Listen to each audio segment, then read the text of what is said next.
Howdy everybody, it's Brian here from quantlabs.net. Just making my third attempt here to get a video up on YouTube so I can explain why I like my Apple product here, obviously courtesy of Mac OS 10, MacBook, and pretty well anything Apple.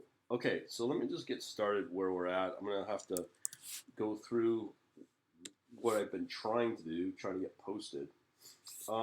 Back in the day, let me just scan through this stuff. Just gotta find what I'm looking for. Okay. Helps if I prepare myself. Okay. This is exactly what I wanted. Right. So yesterday I put up a video on Apple iOS Swift. And I'm not saying it's going to be the future of automated trading, but considering where I'm at with C++, being able to build out algorithms and libraries and such, I've been on the hunt for a good front end. Obviously, I've done enough presentations in .NET with some pretty good charting libraries, fairly expensive, and I've tried to look at things in Python or C++. And I was thinking to myself, I'm getting a MacBook, getting Apple technology. Why would I need to go and look at any of these technologies when theoretically I don't want to be chained to a desk anymore?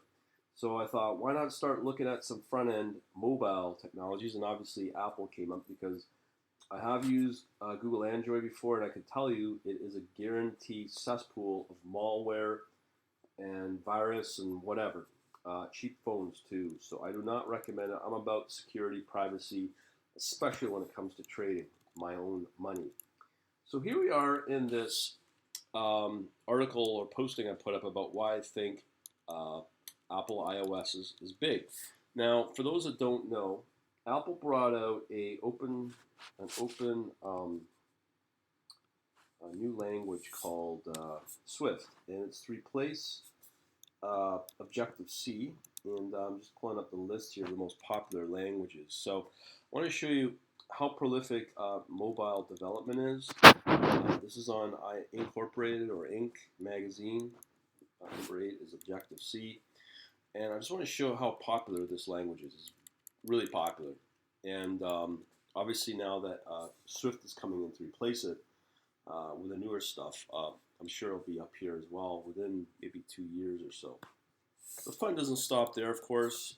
We have some really good, I haven't really played with these at all, these libraries for charting, some nice stuff. Now, there's some other good stuff about further development as well in this particular set of resources I posted yesterday. A lot of GitHub stuff, so if you ever want to understand what Swift does, that's all cool. I'm going to show you from Xcode what it can do in a little bit, but I'm just going to blab a little more. I hope you don't mind. So, moving along, obviously I like my SQL. NoSQL Redis specifically, which is pretty well the fastest one out there. Now, the beautiful thing I like about Redis is if you go into any of these libraries here, under the clients, this is where Redis can talk to pretty well anything. Nice thing is they do obviously include Swift. Now, I don't think any other major NoSQL databases offer that, but you can see the number of languages that Redis supports. All the popular stuff, C, C#, C++, R, Python, even MATLAB. Pretty impressive. So that's pretty cool. And it's fast. It's really powerful to use. So do check out some of my stuff on the YouTube channel.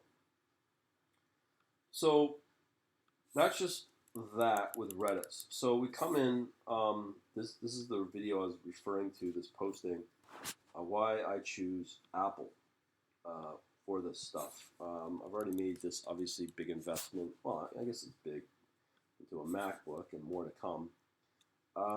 And it's kind of exciting, to be honest. it's been really cool experience. Yeah, you gotta get used to the key sequences and all that, but it's all good. All right, so let me show you what's happened 3 days ago, courtesy of Apple. Um, let's see, Swift went open source, and I want to show you exactly what I mean. So if you go to GitHub and you go to Apple Swift, they just put this repo up a few days ago. Just find it. Yeah, right here. Yeah, this should be it. What I'm looking for.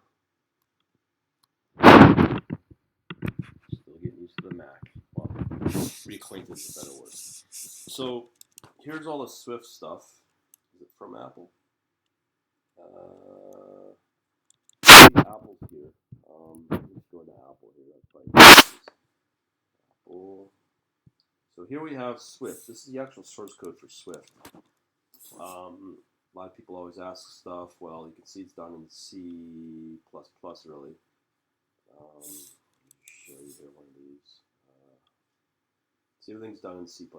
So that's pretty cool that you can now actually build Swift, the language, with C++. So there's that. Another thing that's just been happening is cloud. So IBM just put out something on their cloud solution because they are getting heavily into developing apps for iPad Pro. So as I said before, this is kind of important because a lot of people are starting to see this, and it is the future.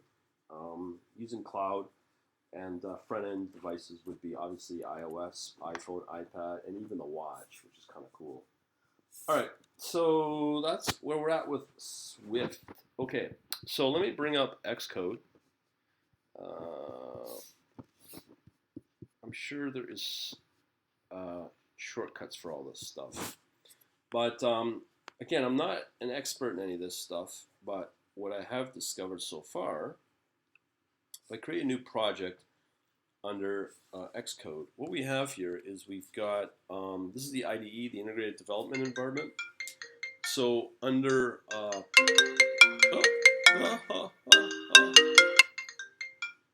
so what we have here is we've got C++ development happening for console app. We've done that in Linux many times. You can do that in Windows as well with Visual Studio. So let me just pull that up.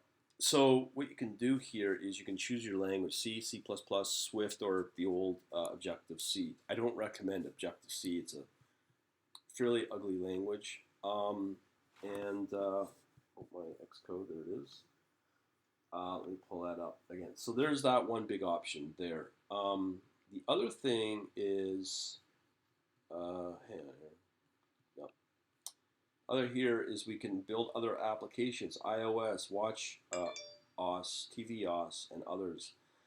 So, and obviously OS 10. So there's a lot of deployment options for this. So the cool thing is I can still continue doing my C++ on the back end, put it up on a server or wherever, and then start deploying my own front-end applications in one of these options. Watch, TV, watch I could see. Well, iOS is the big one, and of course if I wanted to do my own work on Mac, and it seems more and more I'm getting into it, and that's the way it seems to be. It's secure, private, meets all my needs, unlike where Windows has been over the last number of months since Windows 10's come out. So I just wanted to showcase that to you, some of the power of this IBM Swift sandbox that you can get that I forgot to mention as well. So there's some very cool stuff. So yeah, that's about it. Have a good day. Alrighty, later.